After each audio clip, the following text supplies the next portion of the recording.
melakukan kegiatan kolegium. Nanti materi akan disampaikan oleh Mas Muhammad Ardiansyah, ya. Jadi mahasiswa S3 di Departemen Matematik dan Sistem Analisis, jadi Aalto University, Finlandia. Jadi akan menyampaikan topiknya some application of algebraic methods.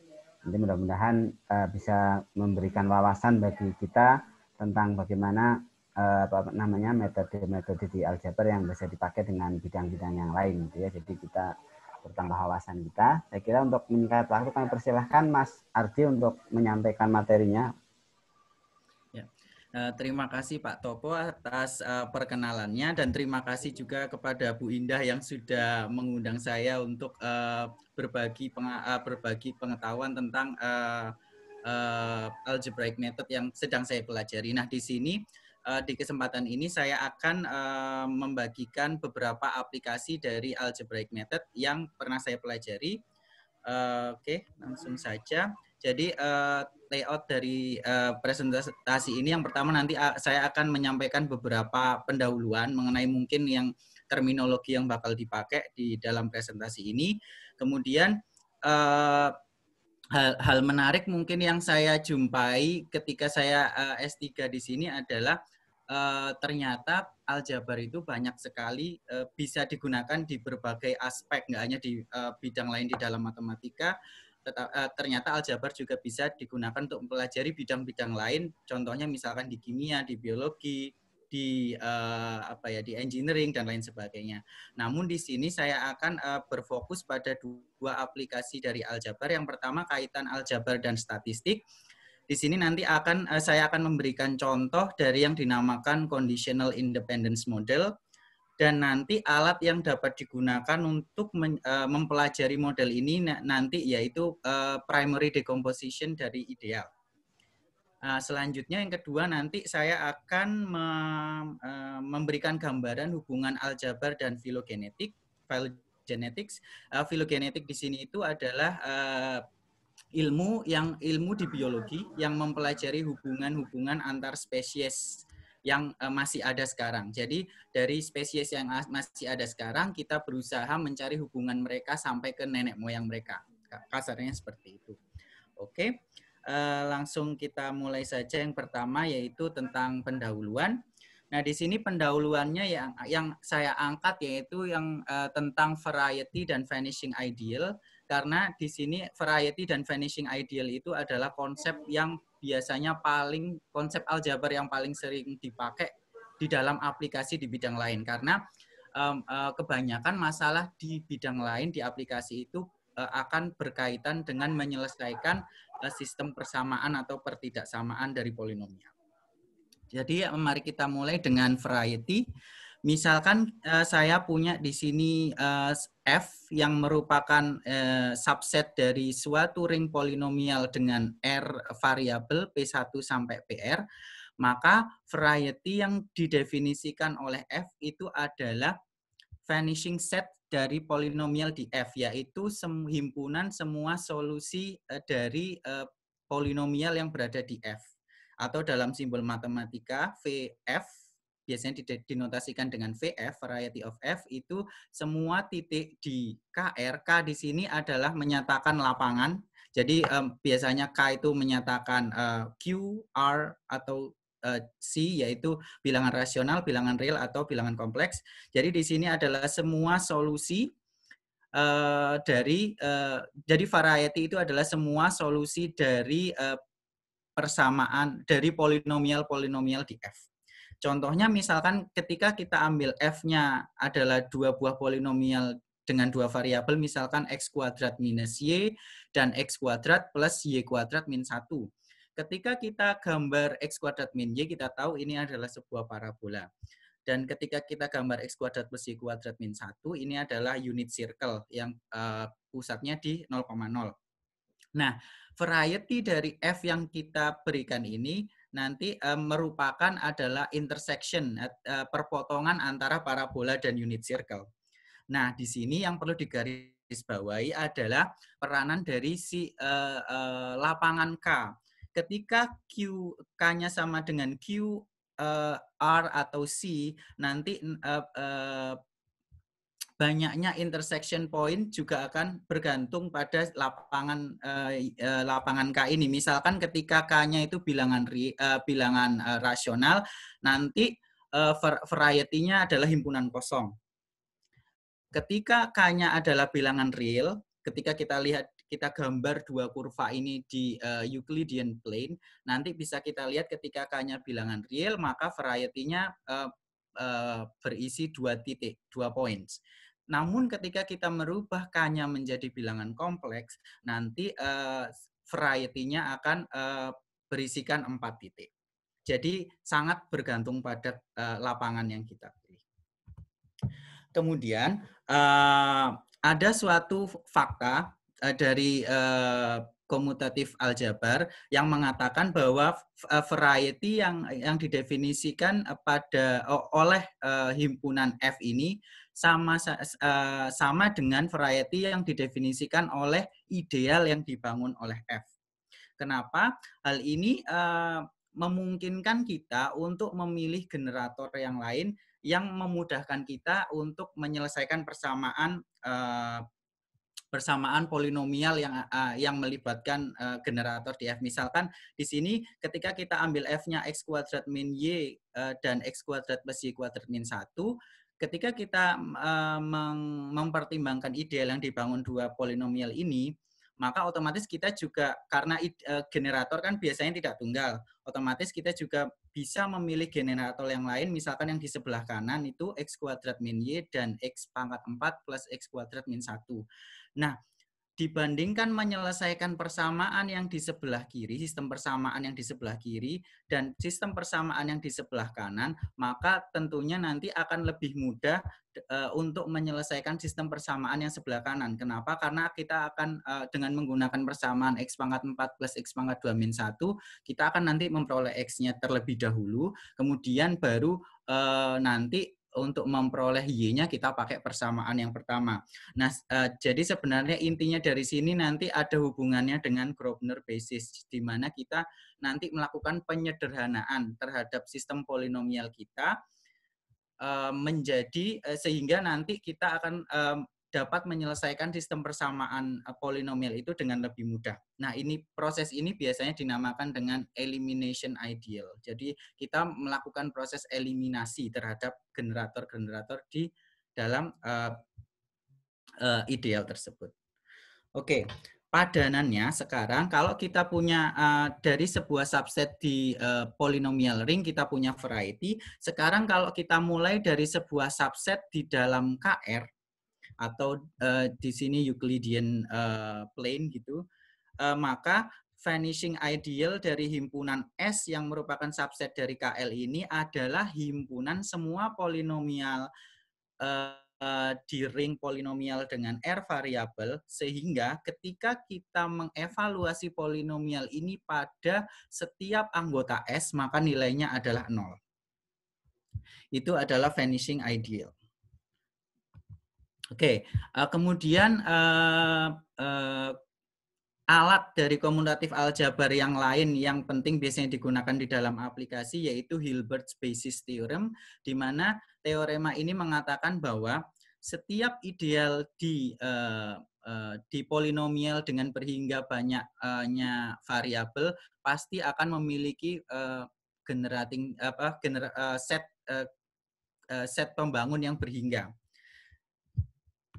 Selanjutnya, konsep yang lain yaitu yang disebut Hilbert's Nullstellensatz, di mana untuk lapangan yang algebraically closed atau yang tertutup secara aljabar, maka vanishing ideal dari variety dari sebuah ideal adalah radikal dari ideal itu, atau kalau dinyatakan dalam notasi yaitu I dari VI, di mana I yang kedua ini adalah ideal I, sementara I yang di depan itu menyatakan vanishing ideal, maka I dari VI nanti sama dengan radikal dari I.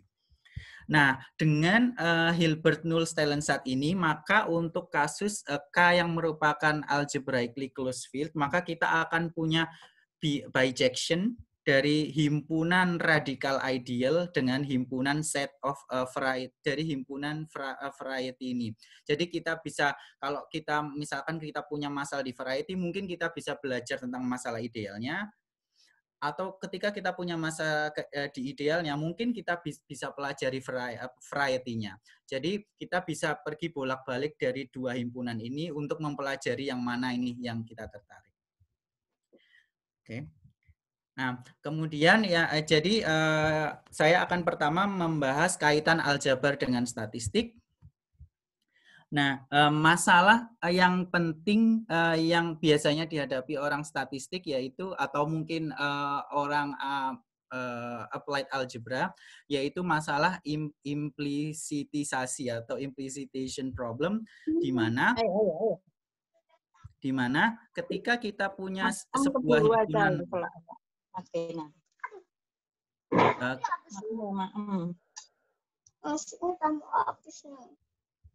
di mana ketika kita mempunyai himpunan W yang merupakan subset dari KR berdasarkan Hilbert basis theorem, otomatis kita juga ingin menemukan set of generator dari si vanishing ideal dari W ini.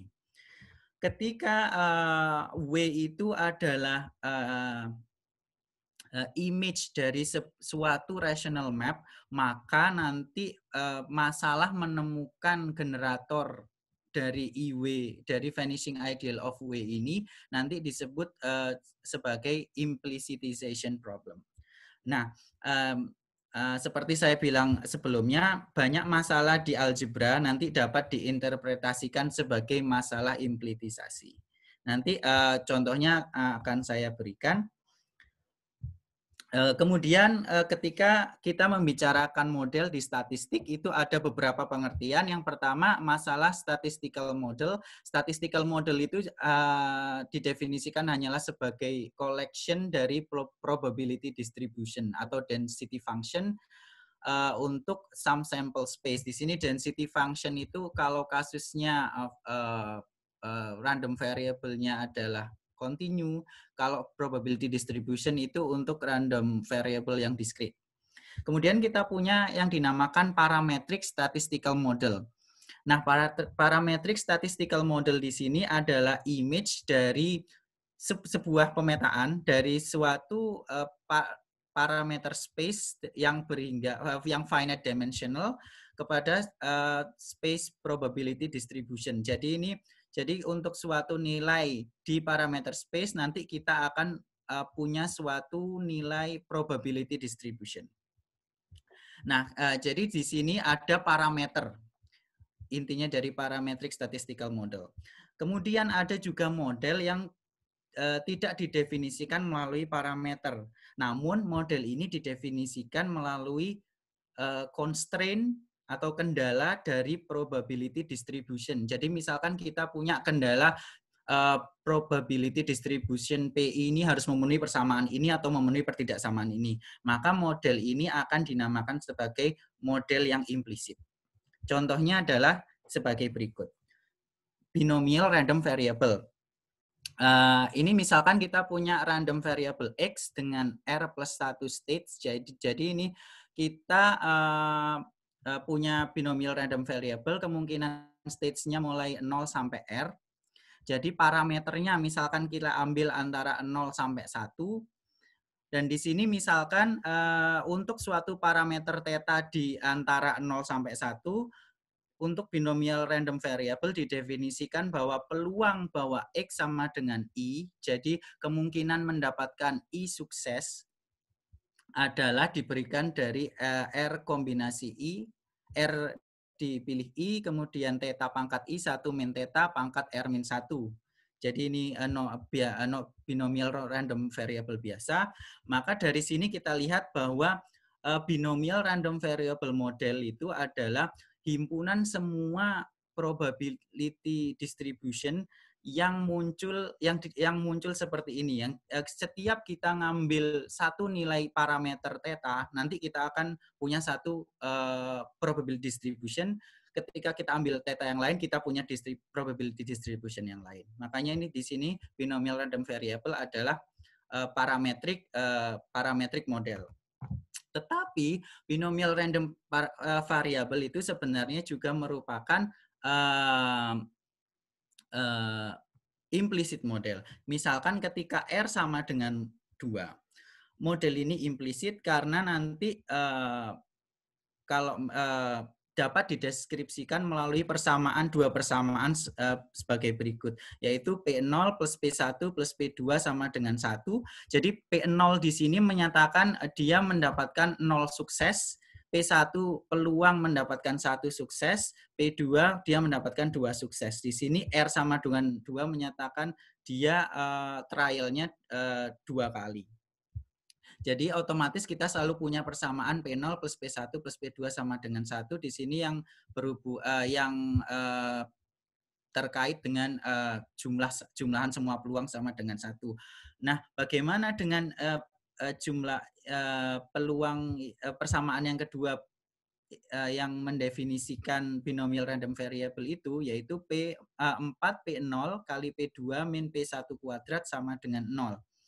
Nanti ini cara menyelesaikannya ada dengan menggunakan implicitization problem tadi dengan menggunakan Grobner basis. Tapi saya tidak akan bahas di sini. Di sini saya cuma menyajikan contoh bahwa sebenarnya binomial random variable itu tidak hanya parametrik, tetapi juga dia implisit. Implicit model itu di satu sisi juga sebenarnya memberikan keuntungan dalam komputasi untuk misalkan untuk perhitungan likelihood inference itu secara komputasi nanti ketika kita punya implicit model nanti komputasinya bakal lebih cepat kalau kita dibandingkan dengan punya parametric model. Oke, sekarang setup-nya ketika misalkan ini saya punya random vector X. Jadi itu adalah X1 sampai XM, XI-nya itu semuanya random variable. Kemudian X bernilai, nilai dari X itu berada di dalam sebuah Cartesian product, ruang Cartesian product kaligrafik X, di mana kaligrafik X ini adalah produk dari semua kaligrafik XI. Di sini XI besar itu bernilai di kaligrafik XI besar. Oke. Kemudian kita asumsikan bahwa random vector ini mempunyai joint probability distribution atau density function yang continue di Cartesian product space ini. Atau ketika X itu himpunan berhingga, maka nanti Fx itu adalah joint probability di mana yang menyatakan peluang X besar sama dengan X kecil. Kemudian nanti di sini kan kita indeks kurung siku M. Kurung siku M di sini menyatakan himpunan bilangan asli dari 1 sampai M. Jadi untuk suatu subset dari himpunan bilangan asli dari 1 sampai M, kita menyatakan XA, ini harusnya XA besar. XA besar di sini menyatakan subvektor di mana kita memilih indeks yang termuat di dalam himpunan A. Kemudian kaligrafik XA besar di sini adalah produk Cartesian product space di mana indeksnya juga kita pilih indeks yang termuat di dalam indeks A. Misalkan di sini X1, X2, X3, kalau misalkan saya pilih A-nya itu himpunan 1, 3, berarti XA-nya jadi X1 sama X3, dan Cartesian products-nya adalah Cartesian products antara kemungkinan nilai dari X1 dan kemungkinan nilai dari X3. Oke, sekarang kalau misalkan kita punya suatu partisi dari himpunan 1 sampai M tadi, katakan A1 sampai AK, maka notasi Fxa1 sampai XAK ini nanti akan menyatakan bahwa Fx, ini menyatakan joint distribution Fx dengan nanti beberapa variabelnya akan dikelompokkan. Jadi ini misalkan XA1 nanti variabel yang termasuk di dalam A1 kita kelompokkan sendiri sebelah kiri dan lain sebagainya. Nanti kalau misalkan ada pertanyaan atau ada yang saya yang salah menjelaskan, monggo langsung langsung dipotong saja, enggak apa-apa. Kemudian ada juga yang di dalam peluang kita ada yang dinamakan marginal density. Jadi ketika kita punya suatu subset A, maka marginal density FA, jadi untuk variabel dengan indeks yang berada di himpunan A ini, yaitu diperoleh dengan cara mengintegralkan joint probability density function itu terhadap variabel-variabel yang di luar A. Ini untuk kasus yang random variabelnya continue, tapi kalau untuk discrete ya tinggal diubah menjadi jumlahan. Kemudian satu lagi, ketika kita punya dua subset yang disjoint, maka dan suatu nilai XB di dalam kemungkinan nilai dari X besar B, maka conditional density dari XA. Jadi di sini XA jangan hanya dipikir bahwa dia cuma satu random variabel. Jadi di sini adalah random subvektor. Jadi karena A di sini mungkin aja berisi lebih dari satu elemen. Jadi conditional density dari XA diberikan XB sama dengan XB kecil, yaitu didefinisikan sebagai berikut. Jadi ini semua hanya mengulang dari teori peluang yang pernah kita pelajari. Jadi tadi conditional density dari XA diberikan XB yaitu sama dengan FA union B XA XB dibagi FB XB. Di sini FA union B itu adalah joint probability distribution dari A dan B. Kemudian FB di sini yang sebagai penyebutnya adalah marginal density dari B. Jadi kita menghitung, mengintegralkan atau menjumlahkan semua kemungkinan value di A. Jadi untuk mendapatkan FB ini kita mengintegralkan atau menjumlahkan semua value yang di A.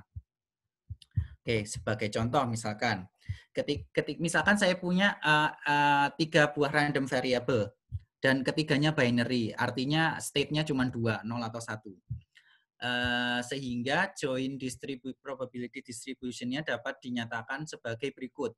Peluang melihat X1 sama dengan I, X2 sama dengan C, X3 sama dengan K, itu nanti bisa dinyatakan dalam matriks ini misalkan. Yaitu di dalam kasus ini peluang X1 sama dengan I, X2 sama dengan C, X3 sama dengan K itu sama dengan entry ke IJ dari matriks P, X3 sama dengan K. Jadi misalkan untuk matriks yang kita punya 2 matriks ini. Untuk matriks yang pertama misalkan ketika saya pengen tahu peluang X1-nya sama dengan 1, X2-nya sama dengan 0, X3-nya sama dengan 0, jadi 1, 1, 0, otomatis saya harus melihat matriks yang pertama karena X3-nya harus 0, kemudian 1, 0, X1-nya 1, X2-nya 0, berarti saya harus melihat baris pertama kolom kedua, baris X-nya 1, X3-nya, X2-nya 0, berarti saya harus melihat kolom baris kedua, kolom ke-1 dari matriks pertama. Jadi nilai dari peluang itu ada 0,075. Misalkan nih saya ingin mencari marginal density probability marginal density function dari ini. Peluang X3 sama dengan 0. Berarti otomatis saya harus menjumlahkan semua entry-entry di matriks yang pertama. Jadi didapat 0,5. Ketika saya ingin mencari peluang X1 sama dengan 1, X2 sama dengan 0, otomatis saya harus menjumlahkan semua peluang dengan X1 sama dengan 1, X2 sama dengan 0, dan semua kemungkinan nilai untuk X3. Makanya di sini saya punya 2 jumlahan. Karena X3 nilainya kalau nggak 0 ya 1. Jadi di sini nilainya 0,075 plus 0,125, yaitu 0,2. Ini sebagai contoh menghitung marginal density function untuk mengingatkan kembali apa itu marginal density function.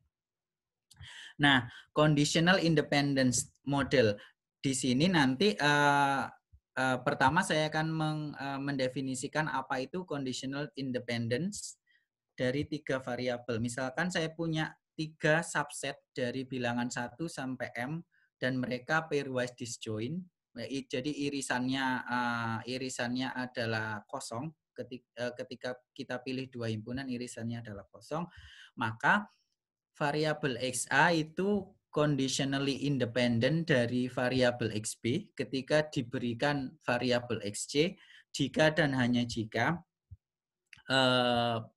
probability density function-nya dapat difaktorkan sebagai berikut, yaitu FA gabung union B diberikan C, nanti sama dengan FA diberikan C, dikalikan dengan FB diberikan C.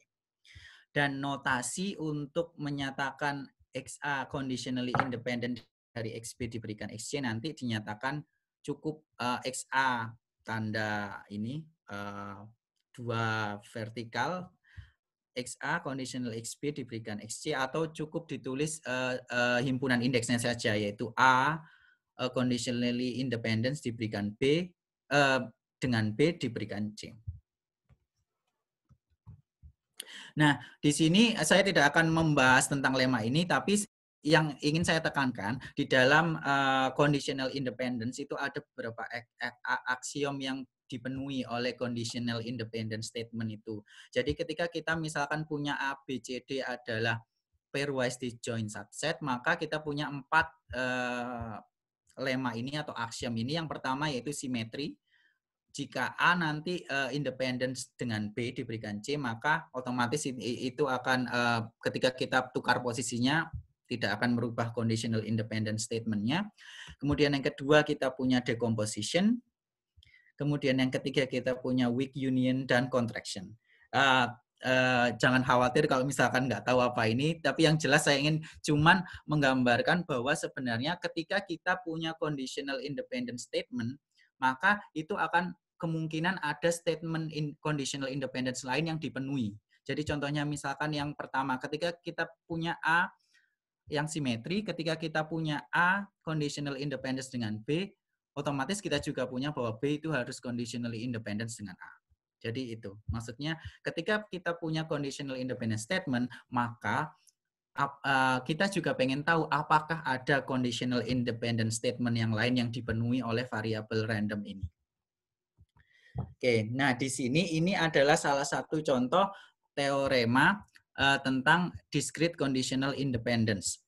Jadi misalkan, sebelum saya bacakan teoremanya, nanti saya akan berikan gambaran biar lebih mudah karena di sini persamaannya terlihat sangat menakutkan. Jadi di sini ketika kita punya A, B, C adalah disjoint subset dari indeks dari discrete random variable X1 sampai Xm. Kemudian kita punya random vector XA, di mana indeksnya kita pilih yang termuat di dalam subset A. Di sini random vector XA itu misalkan bernilai di dalam nilainya itu adalah himpunan RA, di mana RA ini adalah Cartesian product dari RJ, di mana J-nya harus termuat dalam A. Di sini harus saya katakan bahwa X besar I itu nanti bernilai di kurung siku RJ ini. RJ ini, kurung siku RJ menyatakan himpunan bilangan dari 1 sampai RJ.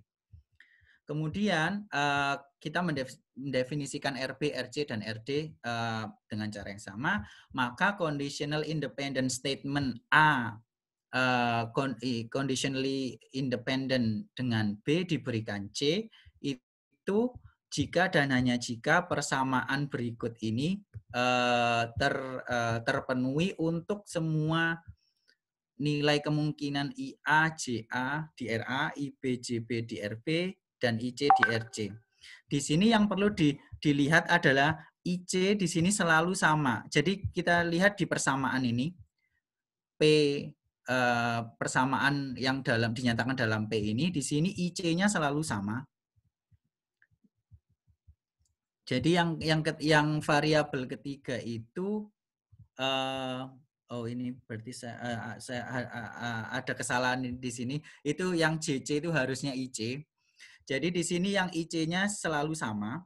Kemudian yang pertama kita punya PIAIB-IC dikali PJAJB-JC minus PIAJB. Di sini kita tukar posisinya IB dengan JB. Kemudian yang kedua, kita tukar posisinya IA dengan JA. Oke, nanti gambarannya contohnya akan saya berikan sebentar lagi untuk jadi ini terlihat sangat complicated sekali persamaannya, tapi sebenarnya sangat simpel. Oke. Kemudian ketika yang dinamakan ketika kita punya conditional independent statement A conditional independence dengan B diberikan C, maka kita punya yang dinamakan conditional independence ideal, di mana ideal ini didefinisikan sebagai ideal yang dibangun oleh semua polinomial berderajat 2 pada teorema sebelumnya ini. Jadi semua polinomialnya kita kumpulkan, terus kita bangun ideal dengan polinomial berderajat 2 ini. Kemudian yang dinamakan discrete conditional independence model yaitu adalah variety dari ideal ini. Jadi variety dari ideal ini yaitu himpunan semua titik atau probability distribution dalam hari ini, karena di sini termuat di dalam CP, yaitu P-nya di sini adalah ini jangan hanya dipikir P-nya cuma satu variabel, ya ini di sini P-nya bisa P vektor P-nya. Jadi di sini adalah himpunan semua probability distribution yang memenuhi conditional independent statement itu. Jadi itu discrete conditional independence model. Dan misalkan ketika kita punya beberapa conditional independent statement, misalkan dinamakan C ini,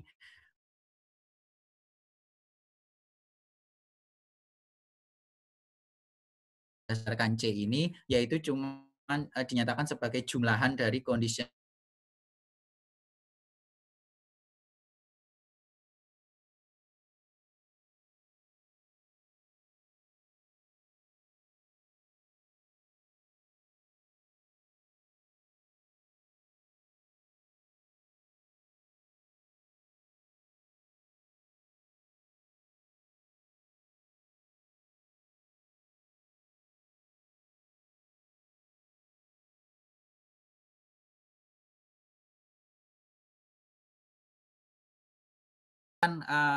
generator dari idealnya ini,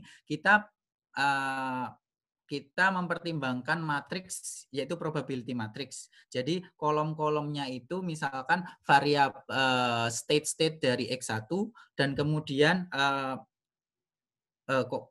baris-barisnya itu adalah state-state dari X1 dan kolom-kolomnya itu adalah state-state dari X2 misalkan. Kemudian jadi entry ke I dan J dari matriks ini nanti adalah peluang melihat X1-nya sama dengan I dan X2-nya sama dengan J, yaitu ini probability joint probability distribution-nya. Maka kita tahu dari teori peluang bahwa ketika kita punya bahwa dua random variable ini independen, maka matriksnya nanti akan mempunyai rank 1. Dan kondisi bahwa matriks mempunyai rank 1 itu nanti akan sama dengan ekuivalen dengan kondisi bahwa minor ukuran 2x2 dari matriks ini selalu 0. Jadi persamaan di sini PI1J1 PI2J2 kurangi PI1J2 PI2J1 itu adalah minor 2x2 dari matriks tadi. Jadi semua minornya harus 0 karena kita punya conditional independent statement. Itulah kenapa dalam hal ini conditional independent idealnya dibangun oleh matrik polinomial berderajat 2 PI1J1 PI2J2 minus PI1J2 PI2J1. Tuh. Kemudian ada contoh lagi, misalkan di sini ketika M-nya sama dengan 3 dan kita misalkan pengen tahu conditional independent statement X1 conditionally independent dengan X3 diberikan X2. nanti berarti kita karena X2-nya ada dua kemungkinan nilainya, yaitu X2 sama dengan 1 dan X2 sama dengan 2 karena dia binary, maka di sini nanti generator dari independence idealnya untuk independent statement ini nanti ada 2. Jadi dapat dilihat misalkan untuk generator yang pertama dapat dilihat indeks keduanya selalu 1 kan. Dan kemudian untuk generator yang kedua, indeks keduanya adalah 2. Nah, jadi untuk misalkan indeks keduanya, X2-nya sama dengan 1, kita punya nanti matriks juga, tapi sekarang indeks keduanya kita fixkan 1, yang bisa beragam itu yaitu indeks pertama dan ketiga. Kemudian kita hitung minor 2 kali 2-nya, jadi kita dapat persamaan yang pertama. Kemudian untuk kasus X indeks keduanya sama dengan 2, nanti kita akan dapat persamaan kedua. Oke, itu contohnya. Nah, itu untuk yang tadi discrete conditional independence. Sekarang kita ke Gaussian yang Gaussian random factor, yaitu untuk yang kasus X-nya merupakan continuous random factor. Jadi ini hanya yang pertama saya akan hanya mereview definisi dari multivariate normal distribution. Dan di sini nanti ini sebenarnya hanya perumuman dari normal distribution. Kalau misalkan kita punya vektor mu di Rm dan sigma yang merupakan matriks simetrik positif definite ukuran M kali M, maka random factor X yaitu X1 sampai Xm dikatakan mempunyai distribusi berdasarkan multivariate normal distribution NM mu sigma dengan minnya mu dan covariant matrix sigma jika density function-nya adalah bisa dinyatakan sebagai berikut itu F mu sigma X. Jadi ketika kita punya normal distribution biasa, maka N01 katakan. Jadi di sini nanti mu-nya itu 0, kemudian sigmanya 1. Ya seperti itu. Jadi ini hanya semacam perumuman dari multivariate normal distribution. Nah, untuk kasus yang Gaussian random factor ini, conditional independent statement XA independen dengan XB diberikan XC, itu dipenuhi jika dan hanya jika submatriks dari si matriks sigma, si covariant matriks ini, dengan kita melihat row-nya nanti submatriks dengan row-nya itu himpunan A union C, sementara kolomnya nanti himpunan B union C, maka submatriks ini memiliki rank C. Jadi seperti saya katakan sebelumnya, sebenarnya kondisi matriks memiliki rank 1 itu adalah kondisi yang algebraik. Dalam artian kondisi himpunan semua matriks yang mempunyai rank 1 itu sebenarnya dapat dideskripsikan sebagai penyelesaian dari suatu persamaan. Karena dalam hal ini matriks rank 1 itu haruslah memiliki minor 2 kali 2-nya sama dengan 0 semua. Jadi otomatis ini yang akan lemma ini yang memberikan inspirasi untuk mendefinisikan Gaussian conditional independence ideal. Jadi ketika kita punya 3 subset ABC, Gaussian conditional independence ideal itu nanti didefinisikan oleh C plus 1 kali C plus 1 minor dari submatriksnya yang tadi. Submatriks dari covariance matriksnya tadi. Nah, di sini entry dari covariance matriksnya saya nyatakan dengan yang sigma kecil itu, sigma kecil IJ. Jadi di sini nanti idealnya nanti merupakan ideal di ring polinomial dengan sigma IJ-nya sebagai variabel. Kemudian Ardi, sama ya. halo, Ardi boleh tanya? Iya. Tadi di slide sebelumnya itu kan Anda mengatakan rank, itu maksudnya rank itu adalah sebanyak elemen di C gitu ya, ada tanda ini. Iya, iya. Karena C-nya kan himpunan kan ya? Iya. Oh ya, oke. Itu konfirmasi aja. Terima kasih. Iya. Jadi untuk yang tadi misalkan saya bilang matriks punya rank 1, punya rank at most 1 itu kalau minor 2 kali 2-nya sama dengan 0 semua. Jadi dalam hal ini karena matriksnya punya rank C, maka otomatis dalam definisinya ini lebih masuk akal ketika kita memandang minor ukuran C plus 1. Minor C plus 1 dari submatriks dari covariant matrix tadi. Sama seperti sebelumnya, conditional independence ideal untuk suatu koleksi dari independent statement nanti juga diberikan dari jumlahan dari conditional independence ideal untuk masing-masing statement. Dan model untuk Gaussian conditional independence statement di sini kita harus mempertimbangkan irisannya dengan PDM. PDM di sini yaitu itu himpunan semua simetrik positif definite matriks ukuran M kali M. Jadi himpunan, jadi di sini kan idealnya termuat di dalam ring polinomial dengan variabel sigma IJ. Nah, ketika kita bicara variety dari JJ di sini, otomatis nanti variety-nya itu merupakan titik yang merupakan penyelesaian dari persamaan-persamaan di generator ideal dari Gaussian conditional independence ideal. Jadi di sini nanti untuk Gaussian conditional independence model kita harus memperhatikan intersection-nya dengan positif simetrik positif definite matrix ukuran M kali M. Nah, sebenarnya contoh dulu untuk misalkan di sini untuk C independent statement 2 independent statement tersebut, 1 independence dengan 3 dan 1 independence dengan 3 jika diberikan 2. Maka ketika kita lihat dari definisinya, untuk conditional independence 1, conditional independence dengan 3, maka di sini artinya bahwa generator yang berhubungan dengan conditional independent yang pertama itu hanya sigma 1, 3.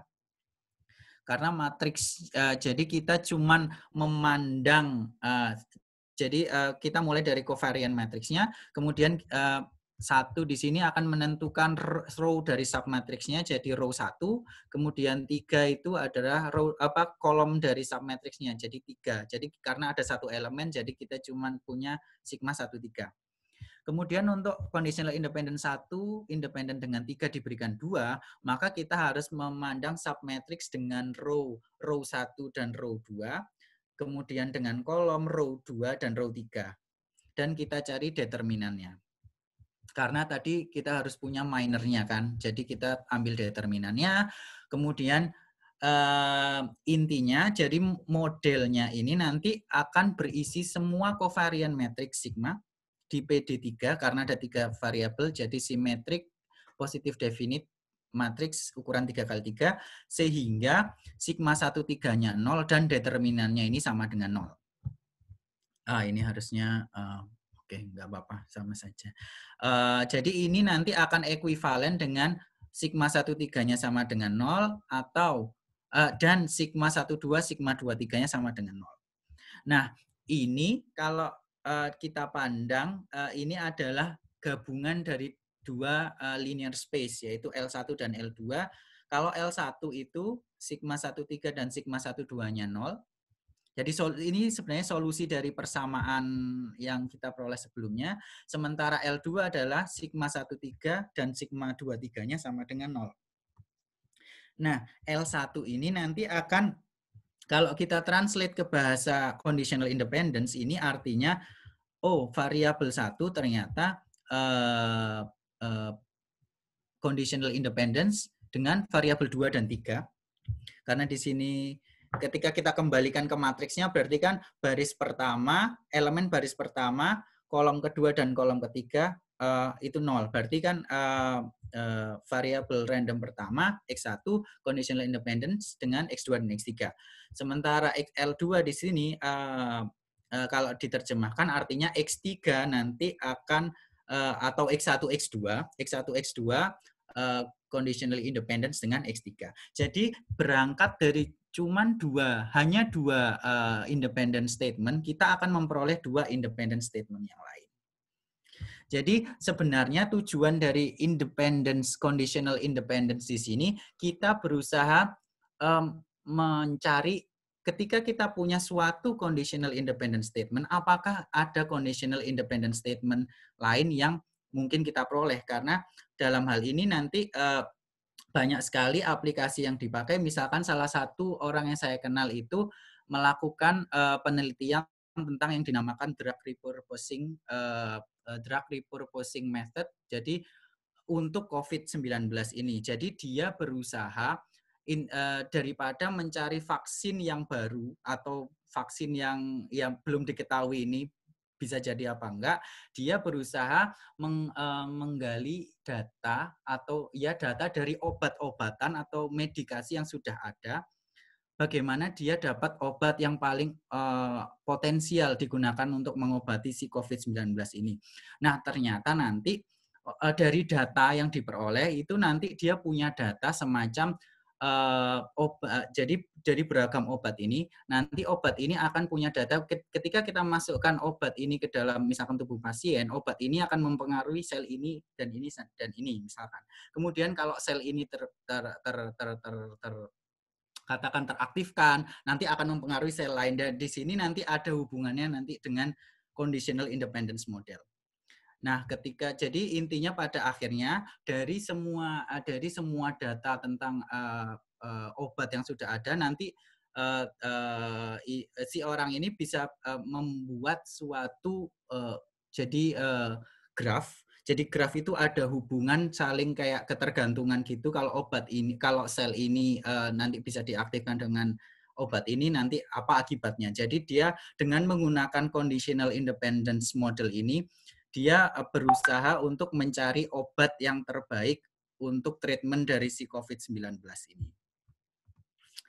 Nah, salah satu alat yang dipakai untuk menganalisis si conditional independence statement ini adalah primary decomposition. Ya, untuk sekedar mengingatkan lagi, suatu ideal G itu disebut primary jika memenuhi bahwa jika FG itu anggota Q, maka F anggota Q atau G pangkat K anggota Q untuk suatu bilangan asli K. Misalkan kita punya suatu ideal I, maka primary decomposition dari ideal I itu adalah suatu representasi I dinyatakan sebagai irisan-irisan berhingga banyaknya primary ideals. Dan decomposition ini dikatakan irredundant atau tidak ada faktor yang berulang jika tidak ada indeks I, sehingga irisan primary ideal di dalam representasi tadi yang tidak sama dengan I itu tidak termuat di dalam QI, dan di associated primes radikal dari QI itu berbeda semua. Itu dinyatakan bahwa dekomposisinya irredundant. Contohnya misalkan ketika kita punya sekarang kita bekerja di ring dengan 3 variabel X, Y, Z. Ketika kita punya ideal X, Y, dan XZ, maka nanti bisa dicek bahwa primary decomposition-nya yaitu himpunan dibangun oleh X diiris dengan himpunan yang dibangun ideal yang dibangun oleh Y dan Z. Maka variety-nya nanti berhubungan merupakan union dari plane di mana, jadi variety itu sebenarnya solusi dari persamaan yang didefinisikan oleh ideal di awal tadi. Dan primary decomposition nanti memberikan gambaran sebenarnya variety dari I ini, ideal I itu union dari variety apa saja. Dalam hal ini karena komponen pertama itu adalah himpunan yang dibangun oleh X, maka variety-nya nanti yang komponen pertamanya yaitu plane, bidang X sama dengan 0. Karena di sini ada 3 variabel. Kemudian komponen kedua adalah garis yang didefinisikan oleh Y sama dengan 0 dan Z sama dengan 0. Karena solusi dari persamaan Y sama dengan 0 dan Z sama dengan 0 ya Y sama dengan Z sama dengan 0. Jadi intinya kita punya decomposition dari variety menjadi variety yang lebih kecil lagi. Jadi di sini primary decomposition itu adalah salah satu alat yang bisa digunakan untuk semacam menyederhanakan variety ke dalam ukuran-ukuran yang lebih kecil. Itulah. Nah, sementara ketika kita misalkan mempertimbangkan ideal yang lain, katakan yang dibangun dengan X kuadrat dan XY, sekarang di ring dengan 2 variabel, maka nanti dapat dihitung bahwa kedua representasi ini adalah primary decomposition. Jadi poinnya yang kedua di sini adalah primary decomposition itu tidak unik. Dan bisa dilihat variety dari ideal I yang kedua ini yang dibangun oleh X kuadrat dan XY, berarti kita kan otomatis pengen menyelesaikan persamaan X kuadrat sama dengan 0 dan XY sama dengan 0. Artinya di sini solusinya cuma diberikan oleh garis X-nya sama dengan 0. Jadi ketika X-nya sama dengan 0 dan Y-nya bisa apapun, maka persamaan ini pasti nilainya 0. Jadi di sini bisa dilihat garis X sama dengan 0 itu nanti berkaitan dengan ideal yang dibangun oleh X. Nah, di sini nanti dapat juga dibuktikan bahwa non-uniqueness atau ketidakunikan dari primary decomposition itu berhubungan dengan fakta bahwa variety dari komponen yang kedua, di sini yang berbeda yang komponen kedua. Variety dari komponen yang kedua itu termuat di dalam variety yang komponen yang pertama. Itu yang salah satu alasan yang menjadikan bahwa primary decomposition-nya tidak unik. Sekarang, salah satu contoh lain bagaimana primary decomposition dapat digunakan untuk menurunkan conditional independent statement yang lain dari conditional independent statement yang kita punya. Misalkan kita ambil collection independent statement-nya 2 independent statement itu yang merupakan himpunan C. Nah, di awal tadi saya menyebutkan ada beberapa aksiom. Mari kita cek apakah primary decomposition ini akan juga memberikan kesimpulan yang sama dengan axiom-axiom yang saya berikan di awal tadi. Jadi salah satu axiomnya adalah contraction axiom. Nah, contraction axiom-nya itu percaya dengan saya nanti akan memberikan hasil bahwa 2 nanti harus independen dengan 1 dan 3. Oke, mari kita cek. Sekarang kita cek karena ini Gaussian, maka Gaussian conditional independence. Jadi untuk pernyataan yang pertama kita punya itu adalah determinan dari submatriks dengan melihat baris 1 dan 3 dan kolom 2 dan 3. Dan kemudian untuk conditional independence yang kedua itu adalah entry kedua dan 3. Kemudian kita hitung primary decomposition-nya, maka kita punya ekspresi yang terakhir itu. Nah, di sini kita lihat bahwa komponen yang pertama, ideal yang dibangun oleh sigma 12 dan sigma 23 itu adalah kalau kita terjemahkan inilah statement yang dihasilkan dari contraction axiom. Terus ada apa dengan yang komponen yang kedua? Oke, kita tadi harus ingat bahwa di Gaussian conditional independence model kita harus memperhatikan matriks-matriks yang positif semi definite. Jadi untuk kasus yang kedua, ketika entry ketiga 3 dan entry kedua 3 dan otomatis entry ketiga 2-nya sama dengan 0, maka nanti dapat dibuktikan bahwa matriksnya tidak akan pernah positif semi definite. Maka jadi secara statistik komponen yang kedua ini tidak penting. Jadi yang penting adalah komponen yang pertama. Oleh karena itu kita punya hasil atau implikasi yang sama dari conditional independent statement seperti yang diberikan oleh contraction axiom. Oke, itu contoh pertama. Contoh keduanya, ketika kita sekarang nggak Gaussian, sekarang kita ke binary yang discrete. Kita mulai dengan conditional independent statement yang sama, kemudian dengan contraction axiom harusnya hasilnya juga sama. Oke, setelah dilakukan perhitungan, nah di sini saya juga pengen mengatakan bahwa kebanyakan di applied algebra itu kita melakukan perhitungan di ideal, di ring, penghitungan dimensi dan lain sebagainya itu menggunakan menggunakan computer software. Jadi ada computer software yang digunakan untuk perhitungan untuk commutative aljabar. Dalam kasus ini saya menggunakan Macaulay 2. Jadi di situ ada package-package untuk memudahkan perhitungan dalam berbagai ring. Jadi kalau misalkan tertarik untuk melakukan perhitungan di ideal, itu bisa dicek Macaulay 2 atau juga bisa ada yang namanya Cocoa atau ada juga yang namanya Magma.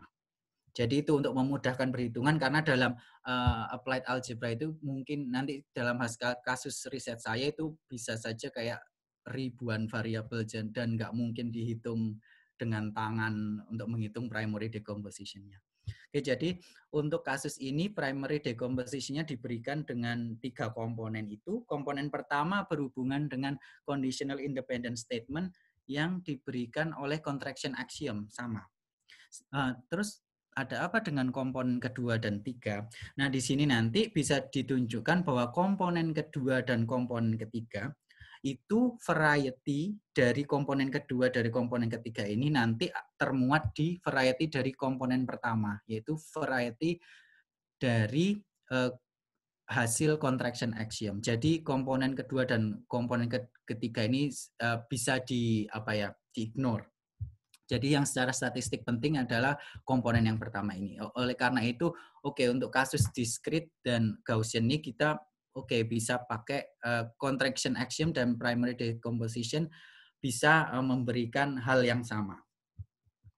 Jadi sebenarnya intinya untuk yang di statistik itu algebraic method itu banyak sekali dipakai. Jadi terutama untuk masalah implitisasi dan parametrisasi.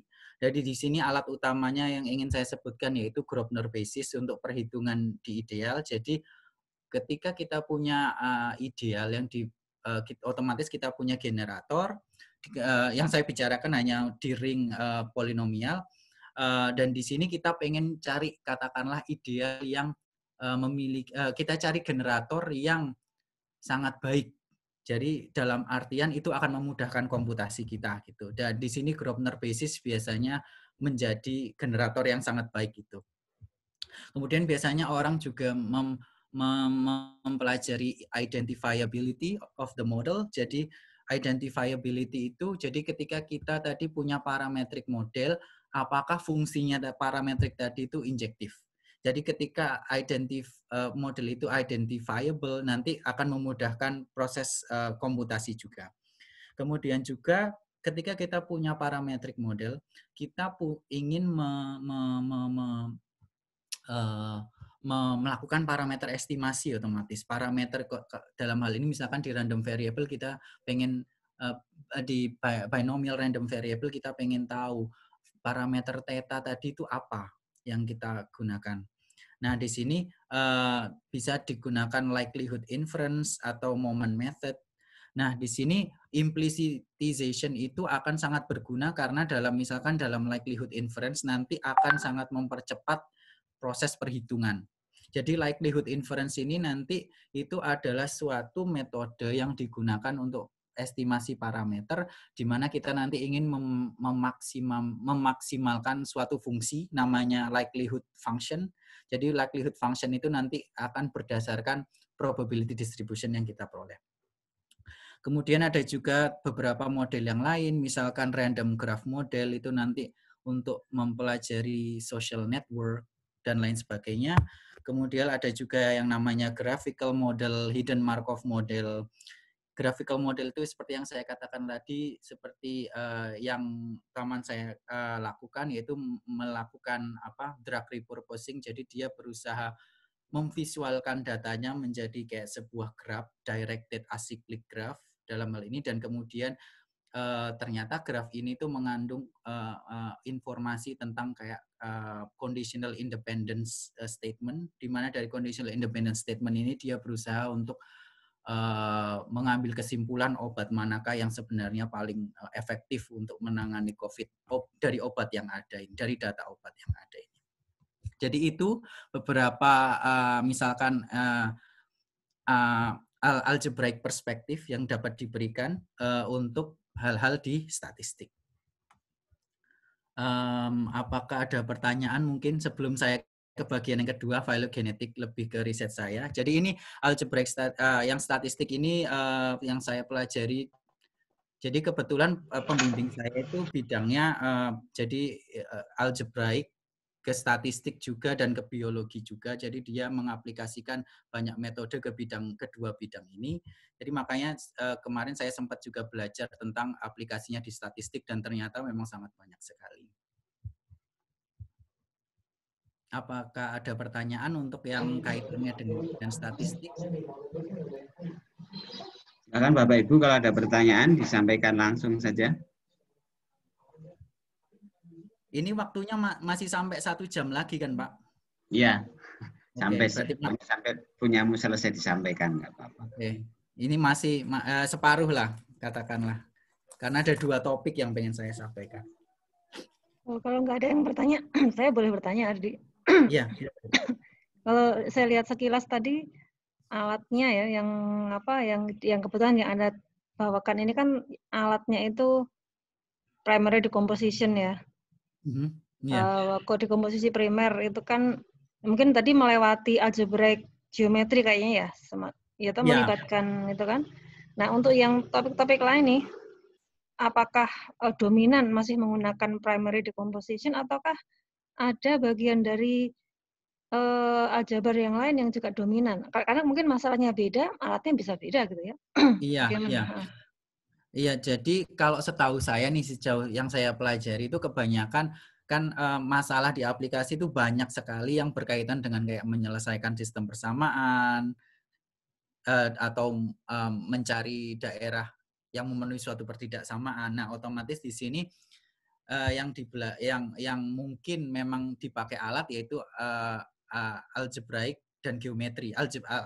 Jadi algebraic geometri. Jadi di sini lebih khususnya lagi lebih spesifik yaitu tentang variety dan itu vanishing ideal tadi. Jadi di sini kita berusaha kayak mentranslate kalau ingin menyelesaikan sistem persamaan, berarti kan ini otomatis kita kayak semacam mencari variety dari suatu ideal.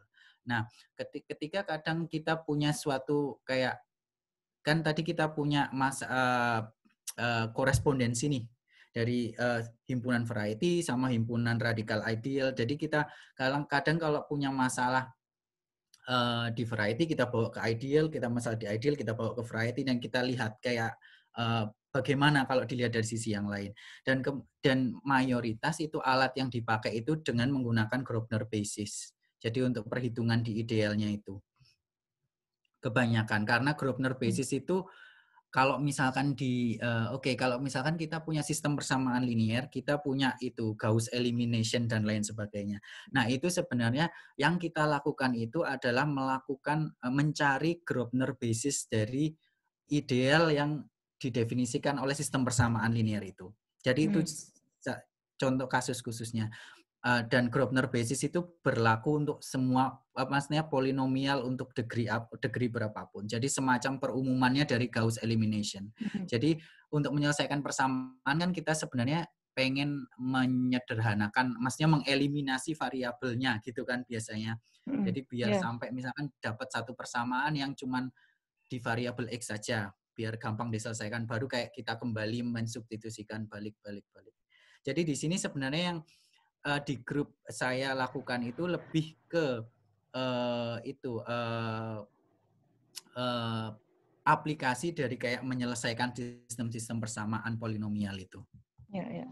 Termasuk dengan berapa indeterminate ya polinomialnya ya? Iya, bisa ribuan dan lain sebagainya. Karena karena kan biasanya di aplikasi itu kita kalau melakukan parametrisasi itu kan banyak sekali parameternya. Oke. Baik, terima kasih, Ardi.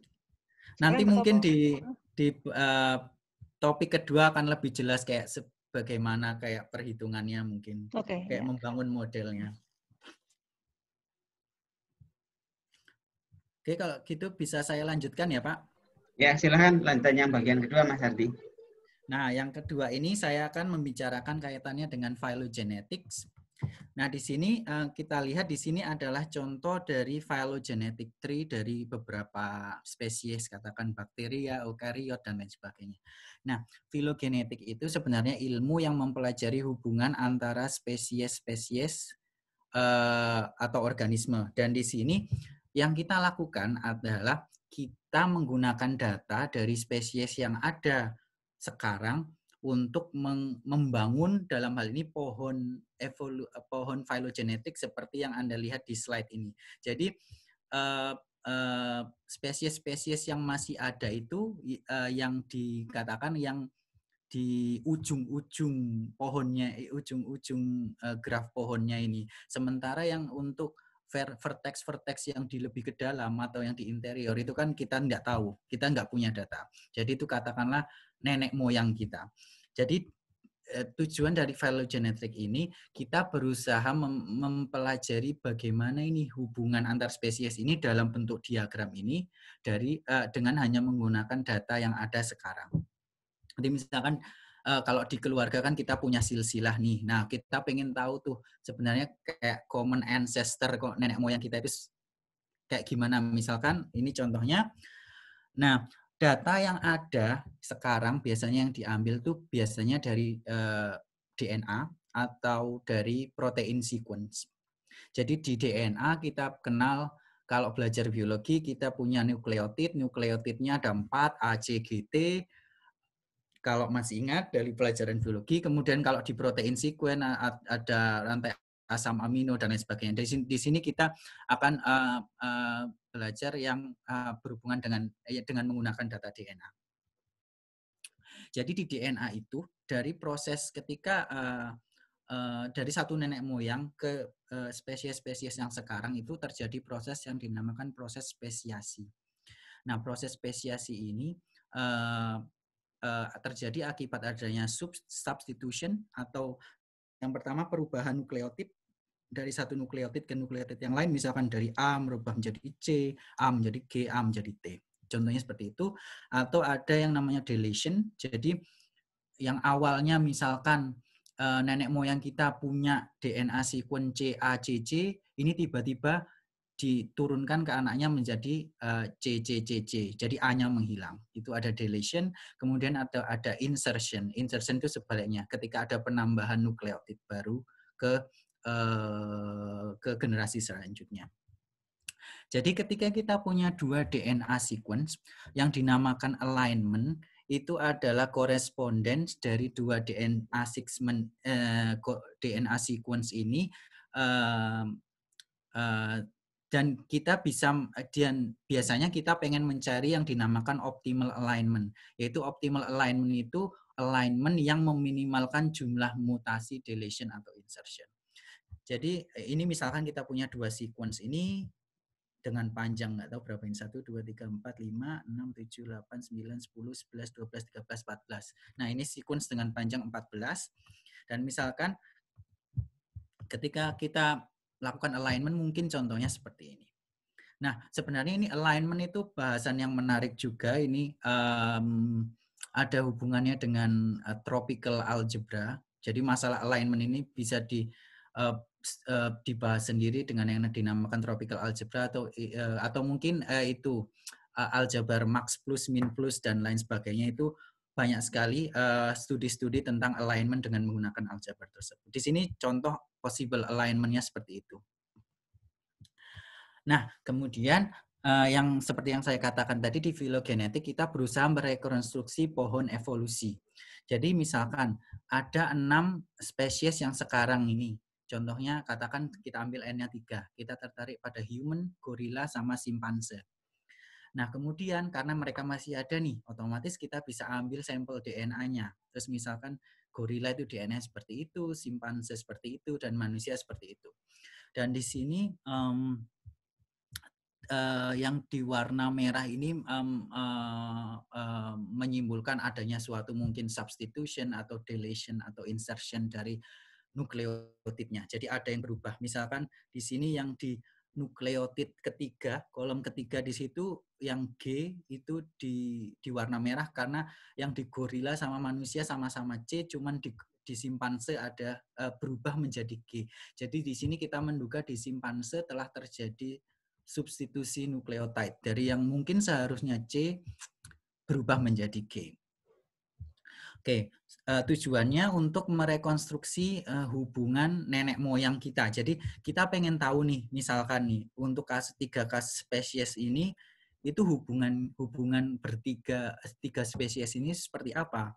Apakah mungkin manusia itu lebih dekat dengan simpanse, lebih dekat dengan gorila, atau simpanse dan gorila yang lebih dekat? Nah, itu sebenarnya masalah utama dalam filogenetik. Nah, di sini kita lihat bahwa spesies sekarang itu berkorespondensi dengan ujung-ujung dari graf ini. Jadi di sini ketiganya adalah graf pohon. Di sini kasus yang paling simpel yaitu graf pohon, di mana itu nggak ada cycle, nggak ada parallel edges. Jadi cuman simple graf pohon, dan di sini leaf-nya atau vertex yang degree-nya 0 itu nanti melambangkan spesies yang ada sekarang.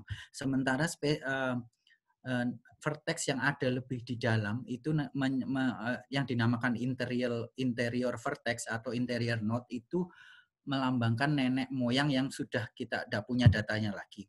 Sementara untuk yang satu vertex yang di ujung paling atas itu dinamakan common ancestor. Jadi kayak semuanya ini kayak common nenek moyangnya gitu. Nah, kemudian dalam kita otomatis pertama sebenarnya banyak cara untuk melakukan phylogenetic reconstruction, tapi kayak 10 tahun terakhir kalau tidak salah atau 20 tahun terakhir orang-orang baru memikirkan apakah ada yang algebraic model evolutionary yang dapat dideskripsikan secara algebraic. Nah, dalam sebelum membuat algebraic model ini, pertama diasumsikan bahwa semua site dalam alignment itu evolve equally and independently. Jadi mereka distribusinya IID, independently identically distributed. Dari site di sini itu maksudnya kolom-kolom dari alignment. Jadi kalau misalkan tadi di contoh tadi saya ada 14 kolom, berarti ada 14 site. Di kehidupan sehari-hari mungkin untuk yang kayak real life problem kita perlu mengamati untuk mungkin ribuan site, jadi untuk membuat hasilnya lebih akurat. Kemudian untuk setiap vertex dari graf pohon itu kita meletakkan random variable yang nilainya A, C, G, dan T.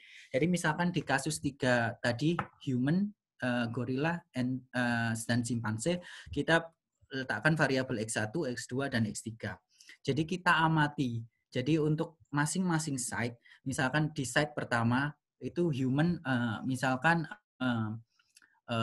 nukleotidnya apa, kemudian simpanse apa, gorila apa. Kita data. Kemudian variabel di leaf atau di ujung-ujungnya graf pohon ini itu dapat diobservasi, artinya spesiesnya masih ada. Dan variabel yang berada di interior itu hidden, kita nggak punya datanya. Nah, kemudian pada masing-masing branch dari pohonnya ini kita punya matriks yang dinamakan substitution matrix. Dan di sini matriksnya itu menjelaskan informasi peluang perubahan dari satu nukleotid ke nukleotid lainnya. Jadi di sini misalkan kita lihat matriks XS di bawah itu, misalkan baris yang diberikan oleh A dan kolom yang diberikan oleh C misalkan. Di situ entry-nya PC diberikan A. Jadi itu artinya itu peluang anaknya akan mempunyai nukleotid C diberikan bahwa orang tuanya memiliki nukleotid A. Jadi untuk semua kemungkinan perubahan nukleotid kita codekan di dalam matriks ini. Jadi setiap edge kita punya matriks, karena di sini ada 4 edge di gambar yang tadi, maka kita punya 4 matriks. Nah, contoh beberapa model dalam dalam algebraic evolutionary model ini. Nah, kita tahu bahwa tadi kita punya 4 nukleotid A, C, G, T.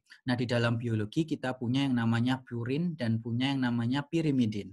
Jadi kelompok nukleotid purin dan pirimidin. Purin itu A dan G, sementara pirimidin itu C dan T. Nah, ketika dia berubah dalam satu kelas, yang misalkan dalam purin atau dalam pirimidin, nanti proses perubahannya ini dinamakan transition. Sementara kalau dia perubahan beda kelas, maka dinamakan transversion. Satu hal lagi yang perlu dicatat bahwa entry-entry dari SI ini adalah parameter yang kita nggak tahu. Dari entry dari matriks S itu kita nggak tahu datanya. Kita cuma tahu data DNA yang kita observasi dari spesies yang sudah ada. Jadi entry dari si matriks S ini kita nggak tahu nilainya berapa, parameternya. Kemudian di beberapa model root node, jadi vertex root ini adalah vertex yang melambangkan common ancestor, jadi nenek moyangnya tadi yang ujung paling atas. Biasanya diasumsikan mempunyai uniform distribution. Jadi masing-masing, jadi PA di sini adalah peluang bahwa si nenek moyang ini punya nukleotid A. Semuanya PA sampai PT diasumsikan seperempat, jadi uniform. Jadi SI itu saya ingatkan lagi bentuknya seperti ini matriksnya, kemudian karena dia merupakan dalam satu model itu juga sebenarnya ini kan yang baris kedua tidak harus A, B, C, D juga, bisa juga E, F, G, H. Terus baris ketiga I, J, K, L, baris keempat L, M, N, O, O. Jadi bisa terserah, bisa sembarang. Jadi kalau tidak ada restriksi sama sekali, nanti model yang dipakai dinamakan General Markov Model. Tetapi ketika kita punya SI bentuknya khusus seperti ini kenapa? Jadi yang pertama adalah Jukes-Cantor model. Jukes-Cantor model ini BI sama dengan CI sama dengan DI. Jadi dia tidak memperdulikan transition atau transversion. Dia cuma memperdulikan apakah nukleotid itu dalam proses spesiasi akan tetap sama atau berubah. Dia nggak peduli dia berubah di dalam kelas yang sama, beda kelas, makanya di Jukes-Cantor model BI, CI, DI dianggap sama. Kemudian ada yang namanya 2 parameter model, di mana BI sama dengan DI. Di sini di model Kimura 2 paramodel ini dia mempertimbangkan terjadinya transition. Makanya di sini BI dan DI sama. Kemudian ada juga yang namanya Kimura 3 parameter kalau matriksnya tidak ada kendala persamaan. Jadi seperti SI ini tapi tidak ada kendala seperti di Jukes-Cantor dan Kimura 2 parameter. Dan satu lagi constraint yang harus dipenuhi bahwa AI tambah BI tambah CI tambah DI harus sama dengan 1 karena ini kan menyatakan peluang. Oke, contohnya. Misalkan tadi kita pohon yang untuk 3 spesies yang gampang. Kemudian kita kita denotasikan joint distribution dari observed variable yang di leaf. Jadi yang 3 spesies tadi sebagai P, X1, X2, X3. Ini artinya peluang bahwa X1 itu punya nukleotid X1, X2 punya nukleotid X2, dan X3 punya nukleotid X3. Oke, kita tadi juga punya bahwa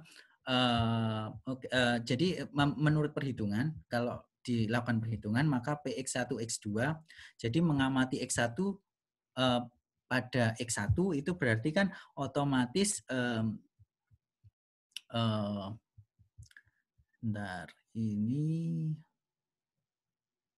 jadi di sini kita harus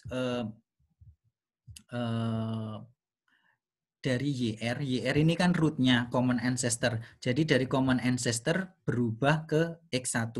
Jadi di sini kan YR bisa macam-macam nih. Jadi kita punya S1, X1, YR di sini.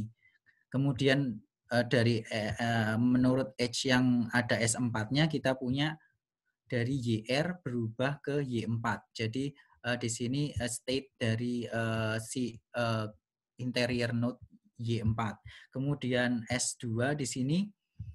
Nah, S2 yang berkaitan dengan edge yang menghubungkan Y4 dan X2, di sini terjadi perubahan dari Y4 ke X2, sementara X3 jadi di sini terjadi perubahan dari Y4 ke X3. Jadi dan kita harus melakukan penjumlahan dari semua kemungkinan YR, yaitu state dari common ancestor ini dan state dari Y4. Makanya kita lakukan marginalisasi dari semua Y4 dan YR. Dan ini model yang joint probability distribution yang diperoleh. Jadi di sini bisa dilihat bahwa joint probability distribution ini sangat bergantung sekali pada entry-entry dari matriks. Apakah tadi kita punya constraint atau tidak. Kemudian bergantung juga pada topologi dari si pohon ini. Oke. Nah, bisa dilihat bahwa di sini adalah P, X1, X2, dan X3 adalah polinomial homogen. Polinomial homogen di sini dalam hal ini berderajat 4 karena ada 4 edge. Dan secara umum nanti P itu adalah polinomial homogen dengan derajatnya itu adalah banyaknya edge dari pohon tersebut. Oke. Kemudian tadi berarti kan kita bisa mendefinisikan evolutionary model, dan di sini evolutionary modelnya merupakan polynomial map. Jadi di sini karena ada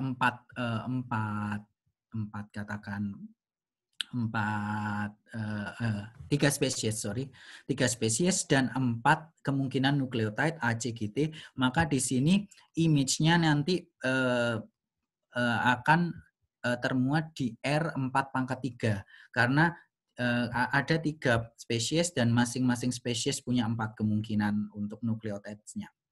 Jadi parameternya di sini itu adalah parameter dari si matriksnya tadi.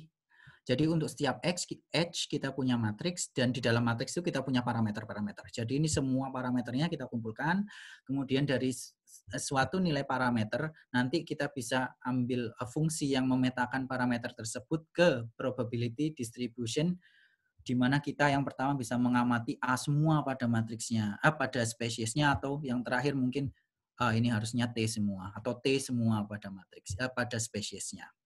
Jadi kita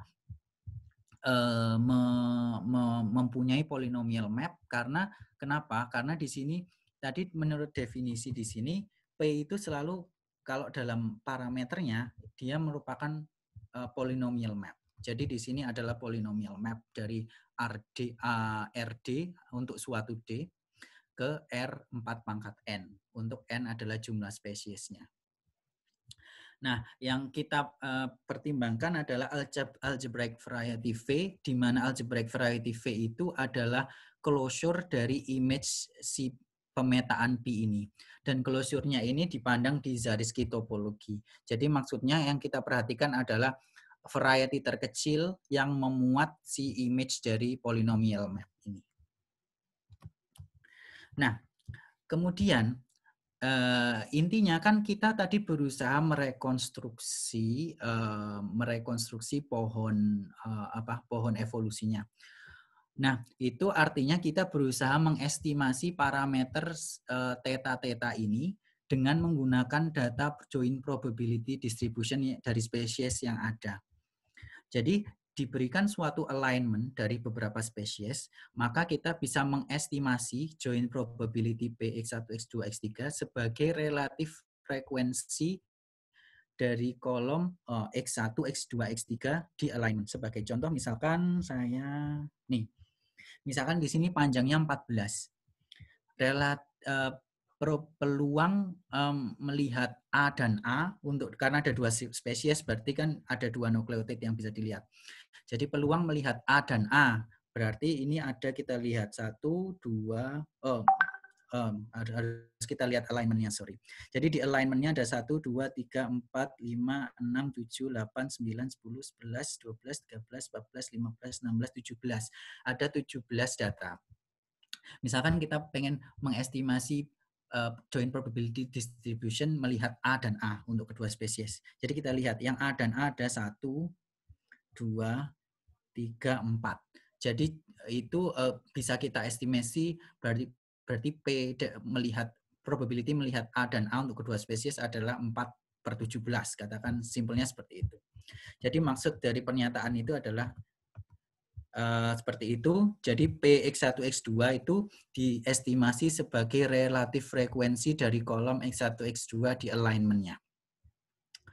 Maka, jadi kita punya, jadi untuk satu koleksi spesies, untuk satu jenis topologi pohon, kita punya titik P ini. Jadi kita titik di R4 pangkat N. Nah, ini bisa dilihat sebagai poin di dalam variety V. Oke. Nah, goal-nya adalah bagaimana kita bisa menggunakan dalam hal ini ideal dari V atau vanishing ideal I dari V yang termuat di dalam ring polinomial dengan 4 pangkat N variabel untuk menginfer topologi dari phylogenetic tree-nya. Karena kita pada akhirnya pengen tahu sebenarnya hubungannya yang paling benar dari manusia, simpanse, gorila itu seperti apa. Misalkan seperti itu. Nah, beberapa pengamatan, jadi kita lihat tadi P, jadi generator dari IV ini mungkin tergantung dari topologi si pohonnya. Tapi beberapa generator dari IV ini tergantung hanya modelnya, nggak tergantung pada topologinya. Contohnya misalkan di Jukes Cantor model, yang pertama kita selalu punya bahwa jumlahan semua PX1, X2, X3 selalu 1, karena ini adalah probability distribution. Dan kemudian kita punya beberapa constraint itu, misalkan untuk Jukes Cantor model. Nah, untuk model ini nanti ada suatu fakta bahwa polinomial yang dapat mendeteksi filogeni dari 3 spesies ini nanti punya derajat 3. Jadi untuk setiap satu pohon dan setiap jadi kita untuk pohon yang bentuk seperti ini kita punya ini ada 3 cara untuk melabeli untuk cara mengatur letak si manusia, gorila, dan simpanse. Jadi untuk satu kemungkinan ini kita punya satu polinomial degree 3, untuk kita pohon yang tengah kita punya satu polinomial degree 3, untuk pohon yang satunya lagi kita punya satu polinomial degree 3. Nah, dari data nanti kita berusaha menggunakan polinomial ini untuk menyocokkan dengan data sebenarnya pohon mana yang paling cocok menggambarkan evolutionary relationship dari 3 spesies ini. Oke. Nah, sekarang tadi kita membahas masalah generator dari si vanishing ideal dari V tadi. Nah, generatornya tadi itu dinamakan phylogenetic invariant, dan phylogenetic invariant inilah yang akan digunakan untuk phylogenetic reconstruction, untuk mencari bentuk pohonnya yang paling cocok dengan data. Contohnya ini, misalkan untuk 3 parameter, Kimura 3 parameter, kita ambil modelnya, kemudian spesiesnya yang kita ambil cuma 4, dan nanti yang kita peroleh ada 8.002 generator. Dan salah satu generatornya juga ada ribuan suku. Jadi salah satu contohnya itu. Jadi ini adalah hal yang tidak mudah untuk dilakukan. Jadi kita perlu bantuan algebraic software komputer algebra untuk menghitung ideal dan untuk menghitung generator dari ideal tersebut. Ini salah satu contoh generator untuk Kimura 3 parameter dan untuk mempelajari 4 spesies. Dan ini harus saya cut karena nggak cukup, karena ada ribuan suku. Oke. otomatis ini kan terlihat bahwa di sini wah ternyata generatornya kok kelihatannya sangat jelek sekali gitu. Maksudnya tidak apakah ada kayak bentuk yang lebih baik untuk menyajikan generator ini? Apakah ada cara lain untuk misalkan melakukan parametrisasinya atau seperti itu? Jadi beberapa phylogenetic model. Jadi di phylogenetic itu ada banyak sekali model dan beberapa model, misalkan group based model yang dinamakan group based model itu di mana nanti ada karena dia jadi dari suatu struktur grup kita berusaha membuat phylogenetic model dengan menggunakan grup itu.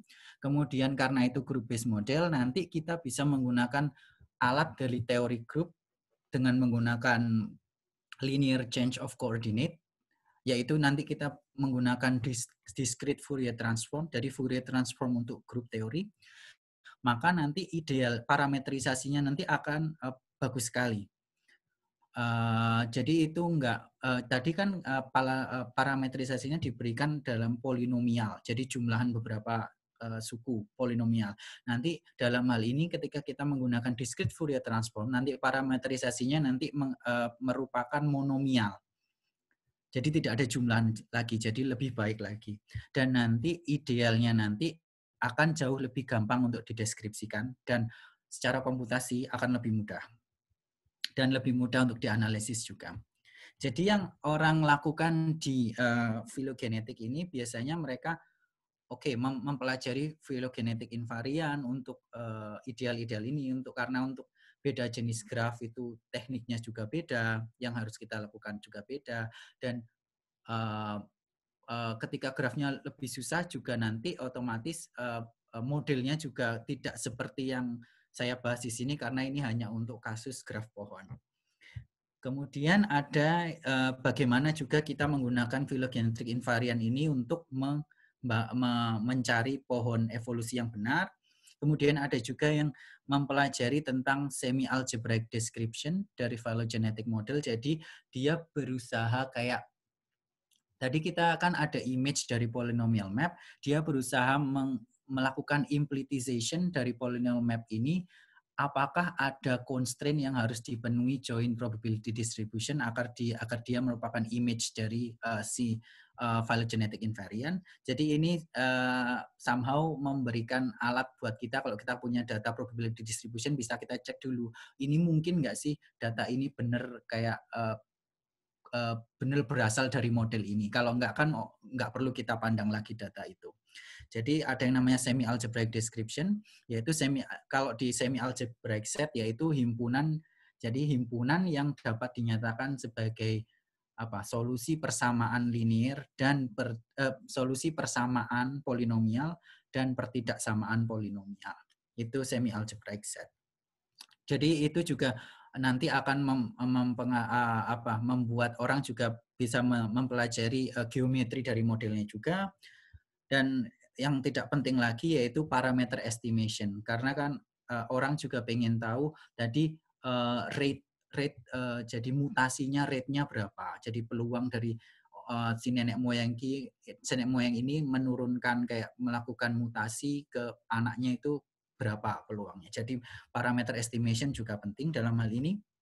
Nah, yang saya ingin katakan bahwa computational algebra software itu, meskipun dalam tadi yang saya sebutkan parametrisasi yang lebih baik menggunakan discrete Fourier transform, dia gagal untuk paling tidak 5 leaves.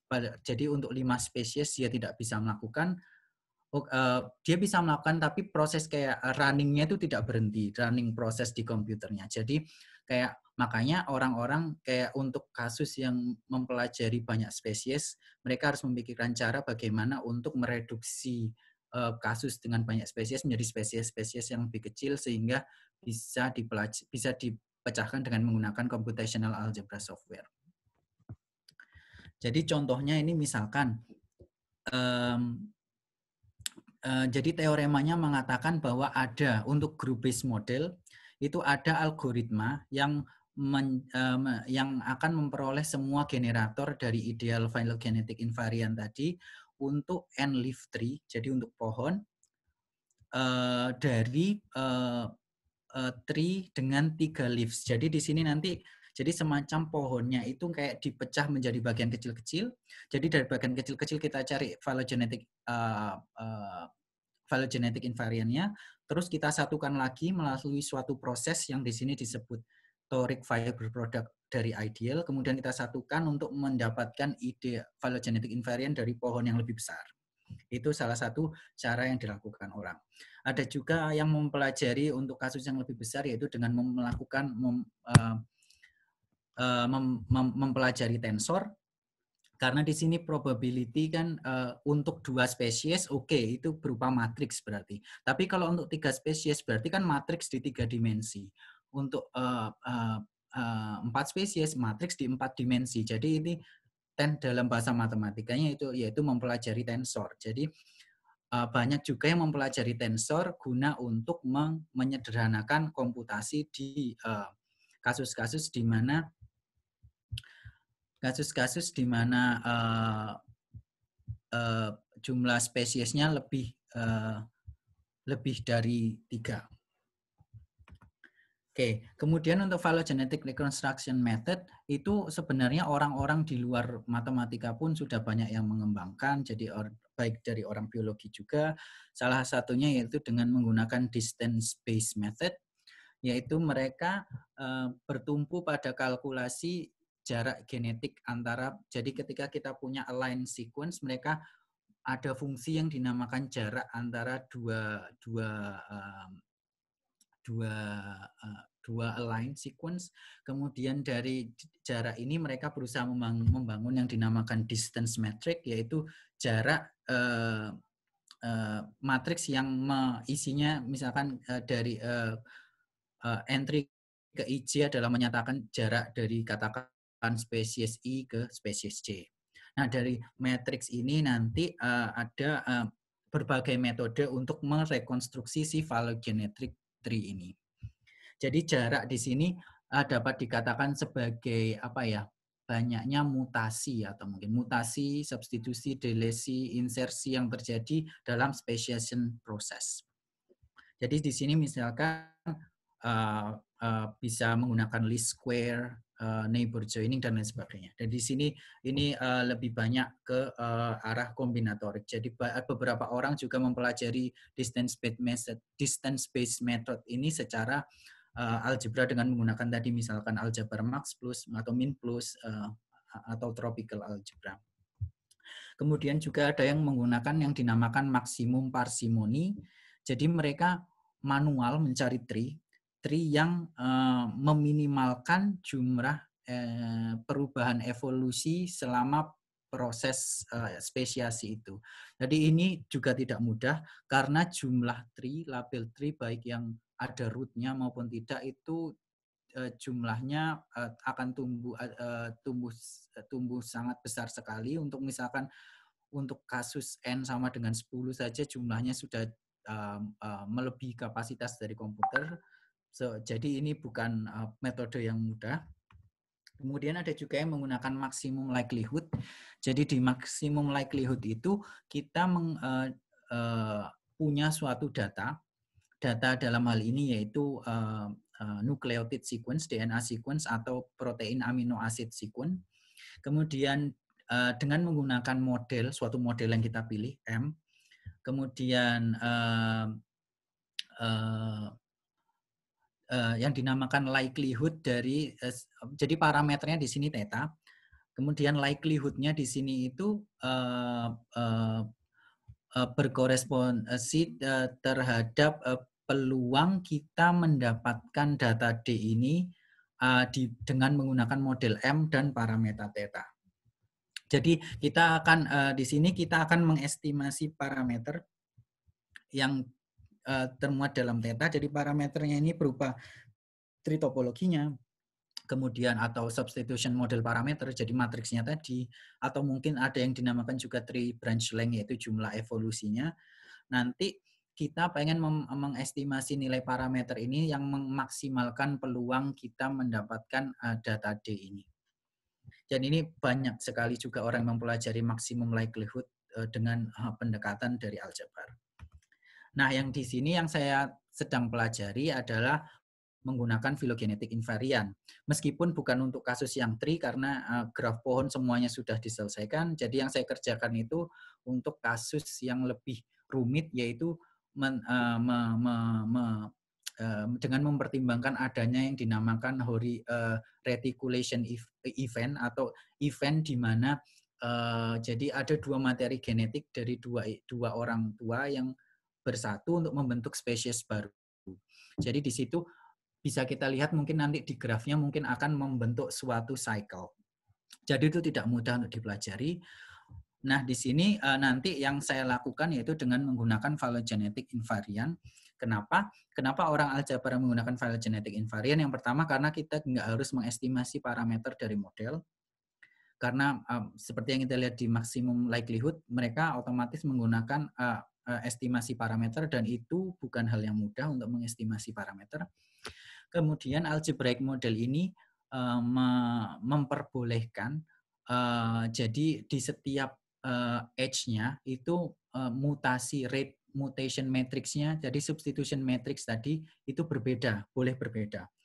Karena di non-algebraic version, di yang model yang nggak aljabar itu biasanya dianggap seragam. Jadi untuk di semua edge matriksnya sama, padahal di kenyataan tidak seperti itu. Oleh karena itu di algebraic model ini kita memperbolehkan untuk di setiap edge matriksnya berbeda-beda. Nah, contohnya misalkan di salah satu buku di sini saya cuma mengutip, yaitu dengan menggunakan phylogenetic invariant, nanti dengan menggunakan data dari misalkan dog, human, simpanse, tikus, tikus besar, tikus sama ayam, nanti kita akan memperoleh pohon yang sebelah kanan, bukan yang sebelah kiri. Di mana yang pohon sebelah kanan masuk akal karena mungkin ya kalau dalam hal ini ya human dan simpanse lebih dekat, tikus besar dan tikus lebih dekat. Dan kalau dalam yang kiri misalkan kita lihat katakan ya intinya pohon yang sebelah kanan itu lebih masuk akal secara biologi kalau ditinjau dari segi biologinya. Jadi phylogenetic invariant itu jadi dapat dijadikan alat untuk merekonstruksi evolusi spesies, tapi secara masih masuk akal secara biologi. Itu intinya. Jadi ini sebenarnya berkembang mulai tahun 90-an sebenarnya. Tapi di awal-awal 90 sampai 95 itu orang biologi tidak percaya dengan phylogenetic invariant karena mereka pikir itu tidak berguna. Nah, pada saat itu nama orang Lake ini cuman menggunakan linear invariant. Dan linear invariant itu tidak bermanfaat sama sekali sebenarnya. Seperti yang saya katakan tadi, untuk misalkan Jukes-Cantor model itu polinomial yang akan memberikan informasi tentang proses rekonstruksi pohonnya itu berderajat 3 paling tidak. Jadi di sini saya bisa melihat kenapa kayak orang biologi memandang bahwa saat itu phylogenetic invariant itu tidak bisa dipakai, tidak memberikan hasil yang signifikan dalam merekonstruksi pohon. Kemudian dalam ini ada typo. Kemudian Hulsenbeck itu tahun 95 menerbitkan memang ada inefisiensi dalam menggunakan linear invariant. Baru sekitar tahun 2000-an itu orang-orang baru menemukan alat gimana untuk caranya memperoleh yang non-linear invariant. Jadi misalkan tahun 2005 itu ditemukan untuk yang general Markov model, misalkan tahun yang sama juga ada yang menemukan untuk Kimura triparameter model, tapi untuk yang pohon-pohon yang simpel. Oke. Jadi intinya tadi yang saya katakan, kita punya model dengan menggunakan tree yang dengan ini misalkan ada 4 leaves, jadi 4 spesies, jadi unrooted tree, jadi kita tidak tahu yang mana common nenek moyangnya, yang jelas ada nenek moyang di antara dari keempat spesies ini. Kemudian kita menggunakan Kimura triparameter, kemudian algoritmanya biasanya ya kita ambil one norm dari Jadi kita untuk masing-masing pohon ini kita cari phylogenetic invariant. Terus dari data relatif frekuensinya tadi, kita masing-masing phylogenetic invariance kita evaluasi pada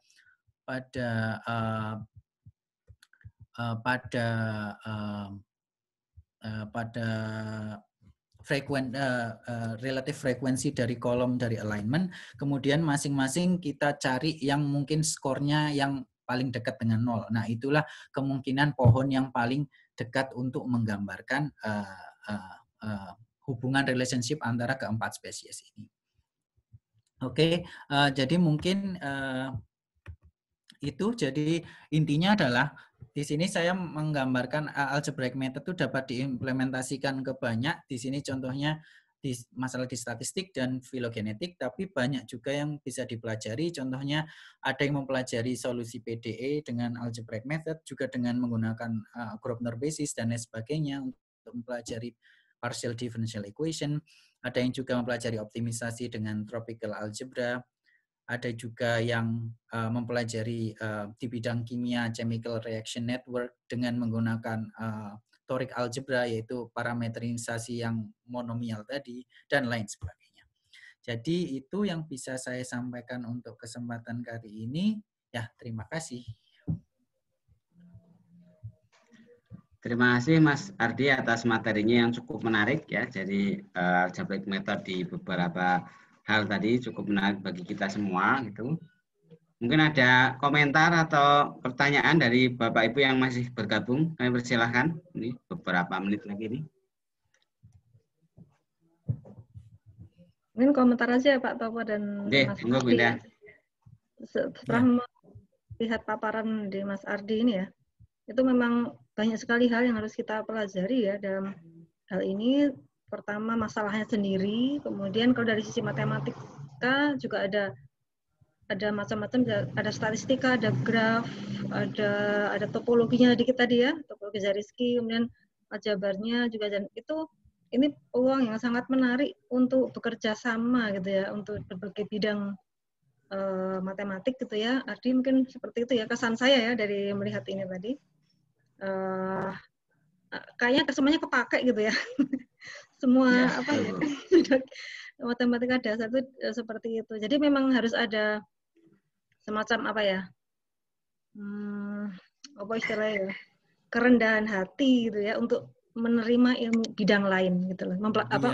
Mempelajari bidang lain yang semula bukan mainan kita gitu. Betul nggak Ardi? Iya benar Bu, itu kan dulu kan pertama kali ya saya misalkan pas dapat posisi PhD itu ya saya ekspektasinya mungkin oke, saya sudah baca deskripsinya, tapi saya nggak expect kalau emang saya harus banyak belajar harus belajar kayak teori peluang, ternyata harus, dan yang saya kerjakan sekarang ini banyak sekali teori grafnya, jadi otomatis kayak ya kombinasi semuanya.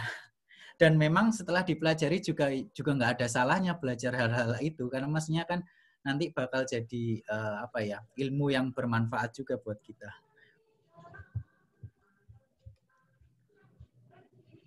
Saya kira itu ya Bu Endah ya, Bapak Ibu. Saya kira ini waktunya sudah di sini sudah maghrib Mas Ardi ini pada. Oh iya, ya Pak. Ya. Jadi terima kasih atas waktunya dan materinya yang cukup menarik tadi. Jadi ini menambah wawasan kita bahwa kita bisa berkolaborasi antar bidang ya. Jadi untuk mempelajari yang Mas Ardi kaji itu perlu bidang statistik yang cukup banyak di samping aljabarnya itu ya. Jadi itu saya kira cukup menarik. Jadi mudah-mudahan nanti di lain waktu gitu kita bisa belajar bisa berdiskusi lagi untuk menambah wawasan kita dalam berkolaborasi antar bidang yang kita terutama kita di Departemen Matematik. Mungkin itu sekali lagi terima kasih Mas Ardi dan Bapak Ibu yang lain yang masih bergabung sampai dengan maghrib ini. Ya, jadi saya kira ini kolokium sore hari ini mudah-mudahan memberikan manfaat bagi kita semua, ya, memberikan wawasan bagi kita semua. Dan saya akhiri ya. Terima kasih. Assalamualaikum warahmatullahi wabarakatuh. Waalaikumsalam. Terima kasih Ardi. Terima kasih Bapak Ibu semua. Ya, makasih sudah mau mendengarkan omongan saya. Ya, sampai ketemu lagi Ardi. Iya, iya Bu. Iya Pak. Ya, kasih. Mudah-mudahan di lain waktu bisa nih ya Mas Ardi ya. Oh iya, iya, siap, Ya. siap, siap. Ya, Izin live ya Pak Topo. ya, Ya. ya saya kira saya akhiri aja ya Bu, Bapak Ibu sekalian.